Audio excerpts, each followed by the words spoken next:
যাবে, কিন্তু নবীর ইবাদত করা কথা কয় না। আমরা আপনারা সকলে আশিকে রাসূল, আমিও নিজেও একজন আশিকে রাসূল। আমি সে হাদিসটা পড়ছি তো, লা ইউমিনু আহাদুকুম আত্তাকুন আহাব্বা ইলাইহি মিন নাফসিহি। তুমি যদি প্রকৃত মুমিন হতে চাও, তোমার জীবনের চাইতেও রাসূলকে বেশি মহব্বত করা লাগবে। তাহলে আমি রাসূলকে মহব্বত করব কি আমার জীবনের চাইতেও? কম না বেশি? জোরে বলেন, কম না বেশি? হ্যাঁ, কিন্তু বেশি মহব্বত করবার যায় আল্লাহর পর্যায়ে রাসূলকে আনা যাবে না। আল্লাহর জায়গায় আল্লাহকে রাখা লাগবে, রাসূলের জায়গায় রাসূলকে রাখতে হবে। জোরে কোন ঠিক কি না? হ্যাঁ, এই জিকিরের হালতে থাকতে হবে। আল্লাহর নবী বলেন, মৃত্যুর সময় সে যত বড়ই পাপী হোক, সে যত বড়ই পাপী হোক, মৃত্যুর সময় তার জবানে যদি লা ইলাহা ইল্লাল্লাহ উচ্চারণ করে মারা যাবার পরে শুধুমাত্র এই জিকিরের ওসিলায় আল্লাহ তার জীবনের সমস্ত পাপকে মাফ করে দেয়। এখন আপনারা বলেন, এই জিকির যে আমরা মরার সময় করতে পারবো, তার গ্যারান্টি কি? তার গ্যারান্টি হলো দুনিয়াতে বেশি বেশি যারাই কলেমার জিকির করবে। এই জিকির করাটা হলো ইবাদত। যেরকম জিকির করা কি, এটা আপনারা বুঝে নেবেন। জিকির করা কি? ইবাদত। কিন্তু মুহাম্মদ রাসূলুল্লাহ এটা বলার পরে যে আমরা উচ্চারণ করলাম কি সাল্লাল্লাহু আলাইহি সাল্লাম, এটা কিন্তু ইবাদত নয়। এটা ইবাদত নয়। হ্যাঁ, ইবাদত শুধুমাত্র কেবলমাত্র আল্লাহর জন্য করতে হবে। আল্লাহ ছাড়া অন্য কারো ইবাদত করা, তাহলে জিকির কার জন্য করা লাগবে? আল্লাহ ছাড়া অন্য কারো নামে জিকির করা। সবাই বলতেছেন না কেন? যাবে? বহু বছর আগে আব্দুল আলিম একটা গান গাইছিল, বর্তমানে সেই গানটার ভুল ধরা পড়ে গানটা কারেকশন হয়ে গেছে। সে গানটার মধ্যে বলা হয়েছে, নবী নাম জপে যেজন, নবী নাম জপে যেজন, সেই তো দোজাহানের ধনী। আসলে কি বলা লাগবে? আল্লাহ নাম জপে যেজন, আল্লাহ নাম জপে যেজন, সেই তো দোজাহানের ধনী। তার মানে বোঝা গেল নবীর নামও জিকির করা যাবে না। তবে গানটা এখন কি হয়েছে? নবী নাম ভাবে যেজন, নবী নাম ভাবে যেজন, সেই তো দোজাহানের ধনী। নবীকে মহব্বত করা যাবে, কিন্তু নবীর ইবাদত করা কথা কয় না। আমরা আপনারা সকলে আশিকে রাসূল, আমিও নিজেও একজন আশিকে রাসূল। আমি সে হাদিসটা পড়ছি তো, লা ইউমিনু আহাদুকুম আত্তাকুন আহাব্বা ইলাইহি মিন নাফসিহি। তুমি যদি প্রকৃত মুমিন হতে চাও, তোমার জীবনের চাইতেও রাসূলকে বেশি মহব্বত করা লাগবে। তাহলে আমি রাসূলকে মহব্বত করব কি আমার জীবনের চাইতেও? কম না বেশি? জোরে বলেন, কম না বেশি? হ্যাঁ, কিন্তু বেশি মহব্বত করবার যায় আল্লাহর পর্যায়ে রাসূলকে আনা যাবে না। আল্লাহর জায়গায় আল্লাহকে রাখা লাগবে, রাসূলের জায়গায় রাসূলকে রাখতে হবে। জোরে কোন ঠিক কিনা? হ্যাঁ, এই যে সাল্লাল্লাহু আলাইহি সাল্লাম আমরা বললাম, আমাদের দুই কাঁধে দুটো ফেরেশতা আছে লেখার জন্য। এদের কামই হচ্ছে লেখা। কিরামান কাতিবিনা ইয়ালামুনা মা তাফআলুন। আছে না নাই? ওজন কেমন? দুই কাঁধে দুটো ফেরেশতা বসে আছে, ওজন কিরকম লাগতেছে? যদি দুই কাঁধে দুই ফেরেশতা 2 মণ ওজন হতো, তাহলে আমাদের অবস্থাটা কি হতো? ফেরেশতাদের ওজন নাই। কি জন্য নাই? ফেরেশতারা ওজন দিয়ে তৈরি হয়নি, এদেরকে আল্লাহ নূর দিয়ে তৈরি করেছে। সুবহানাল্লাহ। এই জন্য কি নাই? ওজন নাই। তোমার দুই কাঁধে দুই মুহুরি, লেখিতেছেন ডায়েরি, দলিল দেখে রায় দিবে, টাকা পয়সার নাই কারবার। আমরা দরজা জানলা বন্ধ করে যতই অকাম বদকাম করি, সেই সময় আমাদের সঙ্গে কি দুই ফেরেশতা থাকে না চলে যায়? সব সময়। আজকে যদি এই বিশ্বাস আমরা করি যে আল্লাহ দেখতেছে, ফেরেশতারা লিখতেছে, তাহলে আমার দ্বারা গোপনেও কোনো অন্যায় করার সম্ভাবনা নাই। কে দেখতেছে? আল্লাহ মনে হয় ঘুমায় নাকি? এখনকার কিছু ছেলেমেয়েরা আছে যারা দরজা জানলা বন্ধ করে মোবাইলের অশ্লীল ভিডিও দেখে, মনে করতেছে বাপ মা ঘুমায় গেছে, আল্লাহ মনে হয় ঘুমাইছে নাকি? আল্লাহ ঘুমাইছে? আল্লাহ আয়াতুল কুরসির মধ্যে আমাদেরকে বলে দিয়েছে সিনা তাও পালা নাও, মানে ঘুম তো দূরের কথা, আল্লাহর তন্দ্রাও নাই। এবার মুসা আলাইহিস সালাম তুর পর্বতে গিয়ে আল্লাহকে বলতেছে, আল্লাহ একলা একলা বসে থাকেন, আপনার ঘুম ধরে না? মানে আপনার তোর সাথে গল্প করার কেউ নেই। আল্লাহ বলে, মুসা তোমার কি মনে হয়? মুসা বলতেছে, আল্লাহ যদি ধরে, যদি। আল্লাহ বলে ঠিক আছে, এক গ্লাস পানি নিয়ে আসো। মুসা আলাইহিস সালাম এক গ্লাস পানি নিয়ে তুর পর্বতের কিনারায় দাঁড়িয়ে থাকলেন। আল্লাহ ঘুমকে বললেন, মুসাকে ধর। ঘুম যখন মুসা নবীরে ধরছে, গিলাস পড়ে ভেঙে গেছে। আল্লাহ কয়, মুসা পানির খবর কি? মুসা বলতেছে, তুমি জানো না আমার ঘুম আছে? আল্লাহ ডাক দা বলে, মুসা সামান্য সময় এক গিলাস পানি তুমি হেফাজত করতে পারলা না ঘুম থাকার কারণে। আমি আল্লাহর যদি ঘুম থাকতো, কুল কায়নাত সব ধ্বংস হয়ে যেত। ওরে কোন ঠিক কিনা? দুই কান্দে দুই ফেরেশতা লিখতে পারবে না। আপনি যখনই দরুদ পড়বেন, এখানে একদল ফেরেশতাকে আল্লাহ মোতায়েন করেছে। আপনার মুখের দরুদ শেষ হওয়ার সঙ্গে সঙ্গে মদিনায় রাসূলের রওজা মোবারকে আপনার নামে দরুদ পৌঁছায় দিবে। আপনি পড়লেন কোথায়? বিন গ্রামের মাহফিলে। কিন্তু দরুদ কি বিন গ্রামে আছে নাকি? যেই বললেন সাল্লাল্লাহু আলাইহি সাল্লাম, আপনার পড়তে দেরি হতে পারে, কিন্তু নবীর রওজার কাছে পৌঁছাতে ফেরেশতার দেরি হবে না। আলোর চাইতেও ফেরেশতাদের গতি বেশি। আলো প্রতি সেকেন্ডে কত? 1,86,000 মাইল, বর্গ মাইল। এর চাইতেও বেশি গতি হচ্ছে ফেরেশতার। আপনি যতবার দরুদ পড়বেন, ততবারই রাসূলের রওজা মোবারকে গিয়ে বলবে, ইয়া রাসূলুল্লাহ, 1400 বছর পরে বিন গ্রামের মাহফিলে আপনার পাগলেরা আপনার প্রতি মহব্বতের দরুদ পড়ল। এই দরুদগুলো জমা নেন। এই দরুদগুলো কি নেন? এখন আপনাদের কাছে আমার প্রশ্ন, আমি এক আহলে হাদিস ভাইকে বলেছিলাম এই হাদিসের কথা, যে আমরা যে দরুদ পড়ি, এই দরুদগুলো কোথায় যায়? ও তখন বলতেছে রাসূলের রওজা মোবারকে ফেরেশতারা জমা দেয়। তা আমি তখন বললাম, কোনো কিছু জমা দিবার গেলে সেই মানুষটা মরা না জেতা। কথাটা খেয়াল করবেন। দরুদগুলো কার কাছে জমা দিচ্ছে? তাহলে আমাদের নবী কি মরে গেছে? বহু বছর আগে মুরব্বীদের মুখে আমরা একটা গজল শুনছি, এখন এগুলো গজল আর হয় না। ইসলামের আলো জ্বলায়া দিয়া নবী শুইয়া আসেন সোনার মদিনায়। আমি যদি এই গজলটা, এই বর্তমান কিছু মোল্লাবার আছে, মোল্লা ওরকে কথা অনুযায়ী যদি বলি, দেখেন তো কেমন লাগে। ইসলামের পতাকা উড়ায়া দিয়া নবী মইরা আসেন সোনার মদিনায়। যারা নাউজুবিল্লাহ বলতেছেন না, তাদের মনে চিন্তা হচ্ছে, এটা মরা না ব্যথা, মরা না ব্যথা। আমার নবীর সম্পর্কে মরা না ব্যথা, এই চিন্তা করলেই বেঈমান হয়ে যাবে।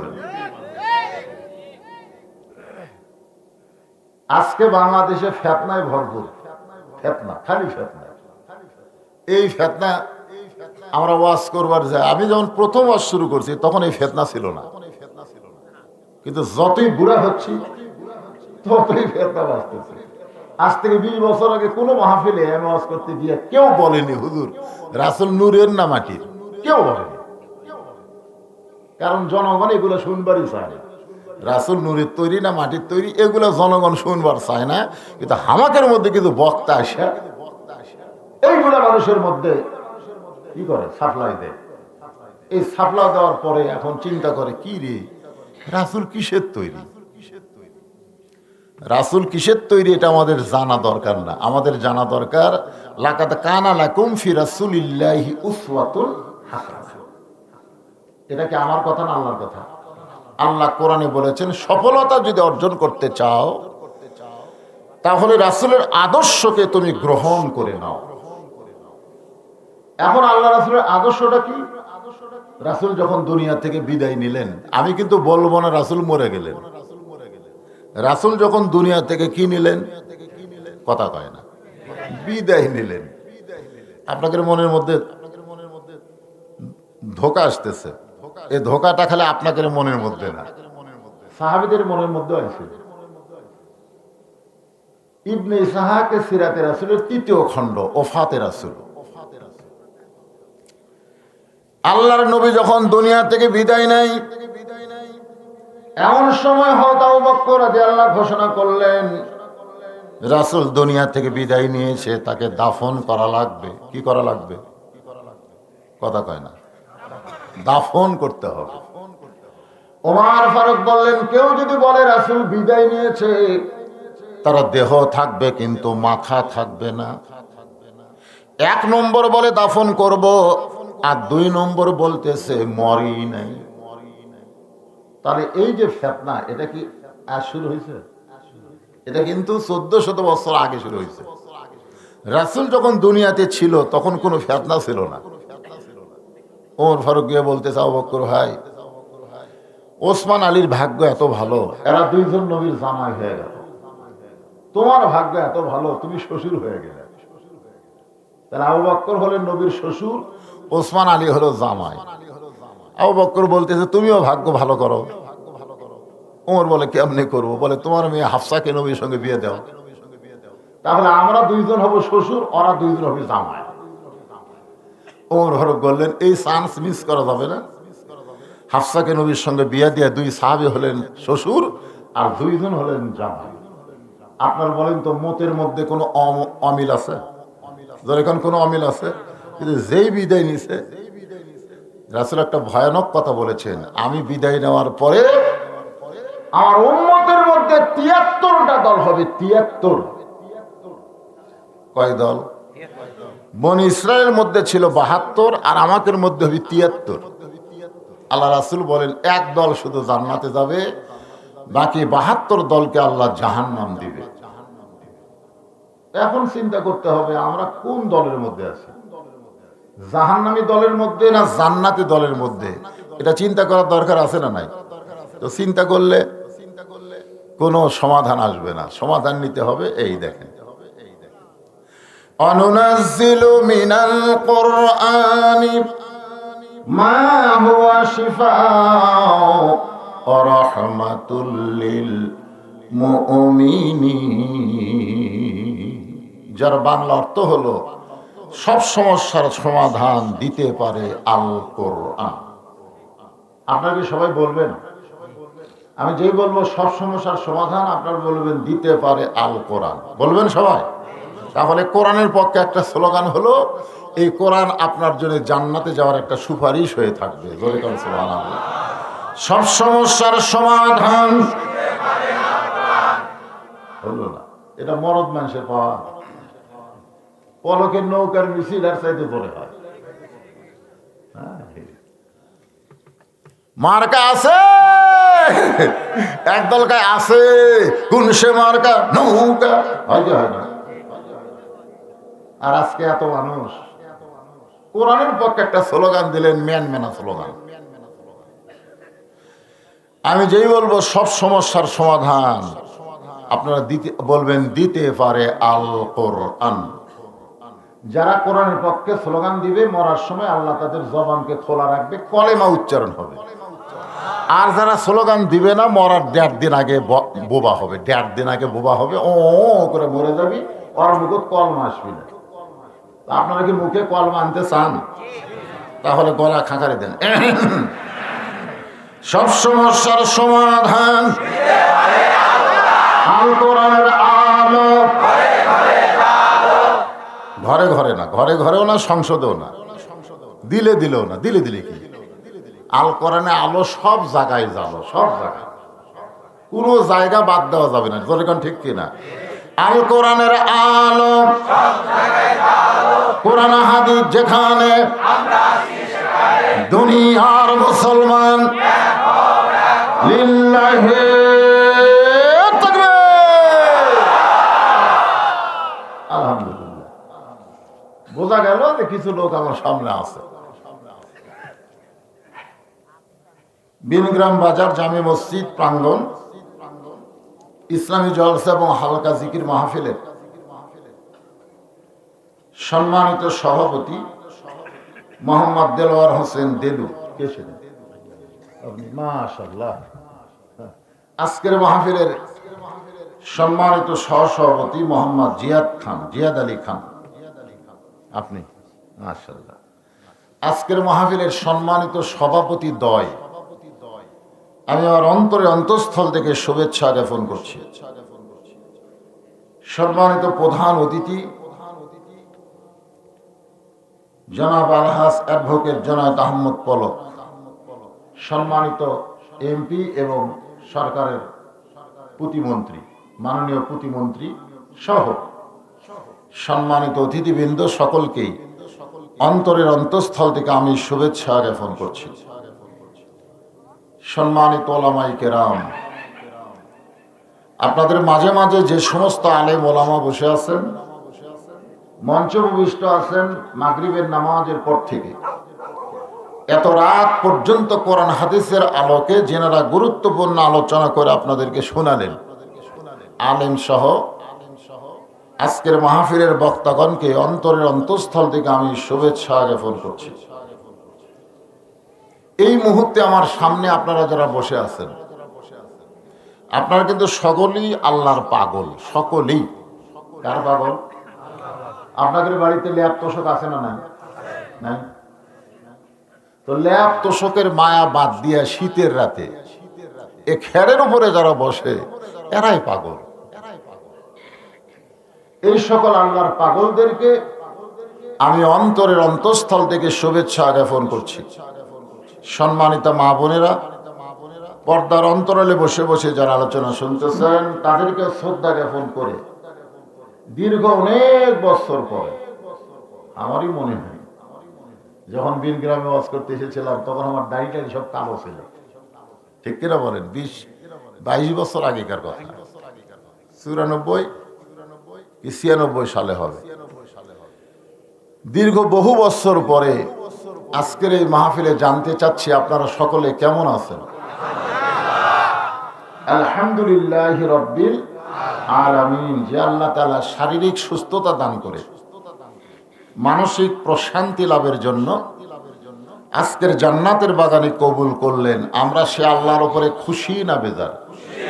তাহলে জবান খুলে সমস্বরে সকলে বলবো, রব্বানা লাকাল হামদ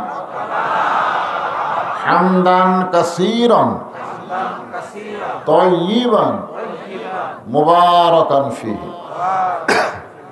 আমরা প্রশংসা করলাম কার? কেন করলাম? বক্তা প্রশংসা করেন, আপনাদের কোনো লাভ নেই। লাভ হবে বক্তার, কারণ দাওয়াত বেশি হবে। নেতার প্রশংসা করেন, সারা জীবন নেতার প্রশংসা করেন, আপনাদের কোনো লাভ নাই। নেতা ইলেকশনে ভোট বেশি পাবে। ডাক্তারের প্রশংসা করেন, সারা জীবন প্রশংসা করলে আপনাদের কোনো লাভ হবে না, ডাক্তারের রুগী বেশি হবে। কিন্তু আমরা যে আল্লাহর প্রশংসা করলাম, এ আল্লাহর কোনো লাভ হবে না, বরং যারা প্রশংসা করলাম তাদের আমল নামায় এত বেশি নেকি আল্লাহ দিবে, যে নেকি দিয়া মিজানের পাল্লাটা আল্লাহ পরিপূর্ণ করে দেয়। অন্য হাদিসে বলা হয়েছে, আসমান জমিনের ফাঁকা জায়গাটা আল্লাহ নেকি দিয়ে পরিপূর্ণ করে দেয়। তাহলে আল্লাহর প্রশংসা করলে লাভ কার হলো? কথা কয় না। তাহলে আমরা কি বোকা নাকি? আমরা কি বোকা? আমরা অন্য কারো প্রশংসা করব? জোরে বলেন, করব? যাদের প্রশংসা করলে আমাদের কোনো লাভ নাই, খামাখা আমরা তাদের প্রশ্নে আপনার হাত ধরে জান্নাতে ঢুকাই দিব। কোন সময়? একের মৃত্যুর সময়। চাচা বললেন, বাজান মোরাই যখন যাব, বাপ দাদার ধর্ম ছাড়বো না। এখান থেকে প্রমাণ হলো অন্য ধর্মে জন্ম নিয়ে মুসলমান হয়ে মরা খুবই কঠিন। আল্লাহ এই কঠিনটা আমাদের জন্য রাখে নাই, সরাসরি মুসলমানের ঘরে কবুল করেছেন, যার কারণে মুসলমান হয়ে মরা আমাদের জন্য কোনো কঠিন। এজন্য প্রশংসা করবো কার? আল্লাহর প্রশংসা করার 2 নম্বর কারণ হলো আল্লাহ এমন একজন নবীর উম্মত হিসেবে আমাদের কবুল করেছেন, যে নবী জান্নাতে যাবে না যতক্ষণ পর্যন্ত আল্লাহ আমাদের জান্নাত না দিবে। এজন্য একটা গান আছে, আছেন আমার মুক্তার, আছেন আমার বারিস্টার, শেষ বিচার কোন বিচার? সবাই কর না কেন? সেই বিচারের হাইকোর্টেতে তিনি আমায় করবেন পার, আমি পাপী রাসূল যাবিন। আল্লাহ রাসূল বলেছেন আমার উম্মতেরা শুধু ঈমান নিয়ে, কথাটা খেয়াল করবেন, আমার উম্মতেরা শুধু ঈমান নিয়ে কবরে যদি আসতে পারে, বাদ বাকি দায়িত্ব সব আমার। এই কথা শোনার পরে সুবহানাল্লাহ বলতে কষ্ট হচ্ছে। রাসূল বলেছে শুধু ঈমান নিয়ে, কি নিয়ে? ঈমান নিয়ে যদি কবরে আসতে পারে, বাদ বাকি দায়িত্ব আমার। সে যত পাপী হোক না কেন, আমি রাসূল আল্লাহর সামনে উকিল হয়ে, ব্যারিস্টার হয়ে আমার উম্মতকে জাবিন করে জান্নাতে পৌঁছে দিব। এইরকম নবী পাওয়া হলো ভাগ্যের ব্যাপার।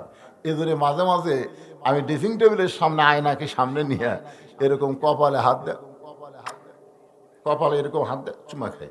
এটা আমার ছোট মেয়ে আবার দেখছে, দেখার মা রেখেছে, আব্বা কি পাগলা হলো না, নিজের কপালে হাত দেয়, মুখ চুমা খায়। আমার বউ আমার কয় চুমা খাও কেন? চুমা খাওয়ার কারণ হলো এ কপাল পোড়া না, এই কপাল হলো এমন একজন নবীর উম্মত হওয়ার কপাল, যেই নবী ততক্ষণ পর্যন্ত জান্নাতে যাবে না যতক্ষণ পর্যন্ত আমরা জান্নাতে না যাব।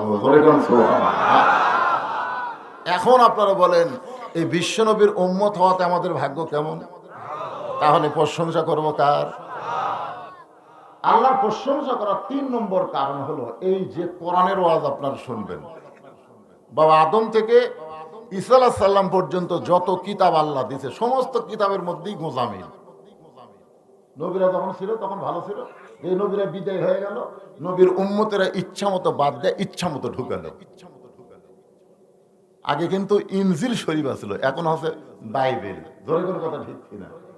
এইরকম সব কিতাবের মধ্যে, আল্লাহর কিতাবের মধ্যেই মানুষ কম বেশি করছে, কিন্তু এই যে কোরআন শরীফ, এই কোরআনের মধ্যে তুমি যত বড়ই মাওলানা হও, এই আয়াত ভালো লাগতেছে না, এটা বাদ দিয়ে আর একটা ঢুকাবো আছে। কোরআনের প্রথমে আল্লাহ বললেন জালিকাল কিতাবুল লা রাইবা ফিহ, এটা এমন একটা কিতাব যার মধ্যে কোনো সন্দেহ নাই। কেউ যদি মনে করে হুজুর যখন আল্লাহ নাজিল করছিল তখন সন্দেহ নেই, কিন্তু এত বছর হয়ে গেল, 1400-1500 বছর, এখন যদি কিছু, এই জন্য আল্লাহ বললেন ইন্না নাহনু নাযালনা যিকরা ওয়া ইন্না লাহু লাহাফিজুন। এই কোরআন হেফাজতের দায়িত্ব স্বয়ং কার হাতে? একটা নোক্তাও কেউ পরিবর্তন করতে পারবে এমন একটা নির্ভেজাল কিতাব আল্লাহ আমাদেরকে হেদায়েত স্বরূপ দান করেছেন। এই জন্য প্রশংসা করব কার? সেই কোরআন থেকে ছোট্ট একটা আয়াত আজকে আপনাদের সামনে আলোচনা করব। আয়াতটা হলো ইয়া আইয়ুহাল্লাযীনা আমানুস্তাঈনু বিস-সাবরি ওয়াস-সালাহ ইন্নাল্লাহা মা'আস-সাবিরিন।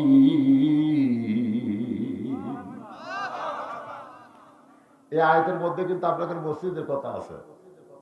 আমি শুনলাম দেবিনগ্রাম মসজিদের খবর কি বলছে, হুজুর কোনদিন ফজরের নামাজ মুয়াজ্জিন একলাই পড়ে, একটা মুসল্লিও থাকে না কোনো দিন। আমরা মনে করি মসজিদকে টাইস দিয়ে মুড়াইয়া মসজিদকে চাকচিক্য করলেই মসজিদের উন্নয়ন হয়, এটা ভুয়া কথা।